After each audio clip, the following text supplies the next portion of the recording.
Welcome to The Explainer. Today, we're diving straight into a breaking report on a truly catastrophic natural disaster. We're looking at the severe earthquake that recently struck the Philippines. As we unpack the data, the footage, and the actual science behind this event, I really want us to focus on just how quickly life can change when nature unleashes its full power. Let's analyze this report together so we can fully grasp the sheer magnitude of what just happened. 7.8. Just sit with that number for a second. On what was supposed to be a quiet Monday morning, absolute chaos erupted as the ground suddenly began to violently shake with a staggering 7.8 magnitude force. This wasn't a slow buildup where you get a warning. It was an abrupt, devastating jolt. People literally had no time to brace themselves. In just a matter of seconds, this immense scale of seismic energy completely altered the landscape of several cities, turning a totally normal morning into an absolute waking nightmare. Okay, let's dive right into this. Section 1. 7.8 magnitude, sudden devastation. When a quake of this massive size hits, the data tells a really grim but vital story. According to the United States Geological Survey, the epicenter was located near Mindanao Island, striking at a depth of about 35 kilometers. But obviously, the impact wasn't confined underground. The human cost here is just incredibly tragic. The BBC confirms that at least 15 people have lost their lives, and another 129 have been injured. It's a really stark reminder of how fragile human life is when faced with such overwhelming geological forces. Moving on to Section 2, chaos caught on camera. The sheer terror wasn't just felt below ground. It was captured on film up on the surface. There's this one piece of video footage that really shows the raw physical force of the tremors. It features a massive, elevated water tank. And the water isn't just sloshing around a bit, it is violently pouring out like a raging waterfall. The shaking was so extreme it looked like the entire heavy tank itself was fiercely swaying, throwing water several feet into the air. It's a crazy visual testament to the horizontal and vertical forces that were just tearing through the area. And the structural toll, just staggering. We've got footage showing the outer wall of a shopping mall completely giving way, just collapsing into massive chunks of heavy concrete rubble right on the ground. Inside the shop, CCTV caught shelves shaking wildly, goods crashing everywhere, and glass shattering while people desperately ran for their lives. And to make matters worse, the power grid actually failed in places like General Santos City. So suddenly, the whole city is plunged into terrifying, pitch-black darkness, while the earth is literally still heaving beneath them. Honestly, some of the most heart-stopping scenes involved kids. There's video of school students sitting together outside in an open field, and you can visibly see the ground shaking right through the camera lens. You can see the fear on their faces. But despite the total panic around them, they sit quietly while their teachers try their hardest to keep them calm. And thank goodness they did, because this orderly evacuation was a literal lifesaver.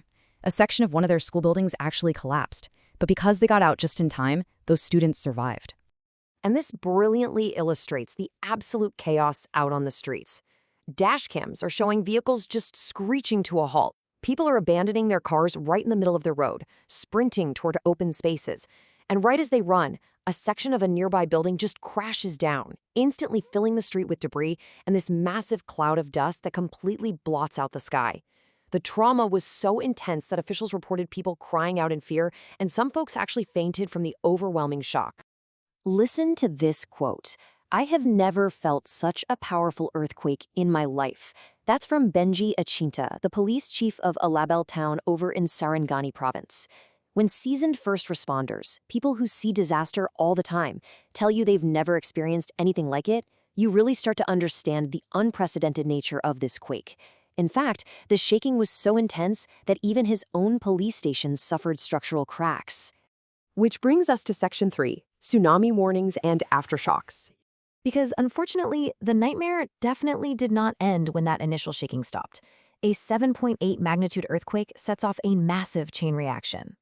1.4 meters, or about 4.5 feet, that was the height of the tsunami waves recorded hitting the coast. The quake displaced enough water to send these dangerous waves crashing into 6 different areas across Mindanao Island.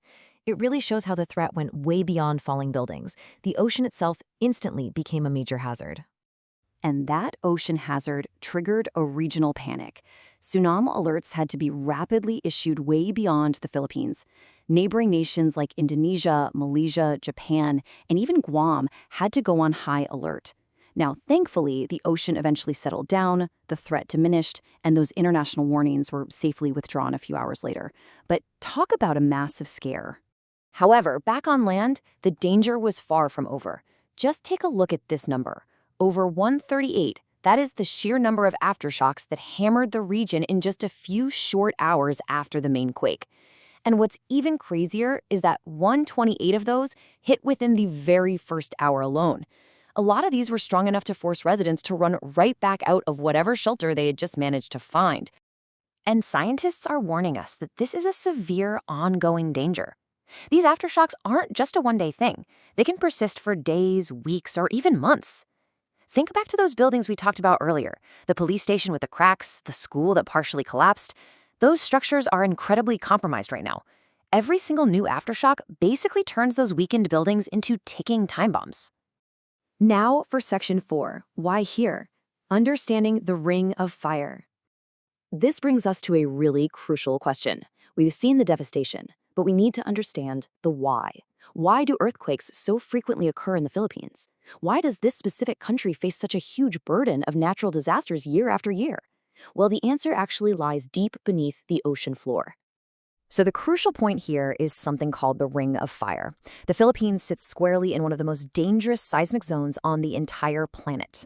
The Ring of Fire is this massive horseshoe-shaped area wrapping right around the Pacific Ocean. Down there, the Earth's immense tectonic plates are definitely not sitting still. They are constantly shifting, grinding, and colliding against each other. This relentless collision is exactly what generates such frequent, powerful earthquakes and volcanic eruptions. It's just a hard geological reality that makes the region so vulnerable. As rescue and relief operations continue working around the clock in the aftermath of this, we are really left with a humbling reality. When nature shows its full, fierce power, our modern cities and our strongest buildings become absolutely helpless in a matter of seconds. It really puts our human engineering into stark perspective against the sheer force of our planet, doesn't it? So, what are your thoughts on this devastating event and our ability to withstand that kind of natural power? Take a moment to reflect on